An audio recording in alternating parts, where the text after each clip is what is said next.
Imagine you've got a tennis ball attached to a piece of string, and you start swinging it in circles.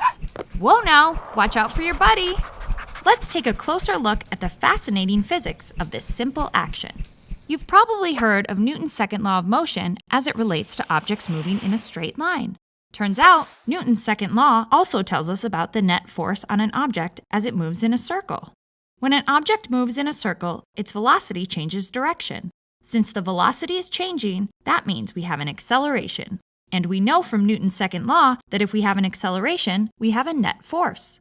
Now back to our spinning ball.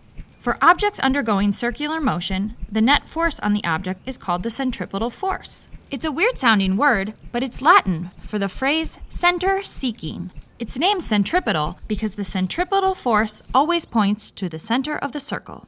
The ball has a tangential velocity, so if you suddenly cut the string, it would fly off in whatever the tangential direction was at the moment you made the cut.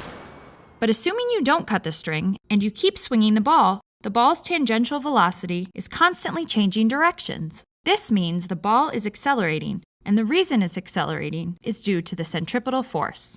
The centripetal force acting on the ball is constantly directing the ball towards the center of the circle, your hand. This, combined with the ball's velocity, keeps the ball swinging in a circle. The same centripetal force that keeps the tennis ball swinging in a circle also keeps roller coasters on the track as they go through a loop-de-loop.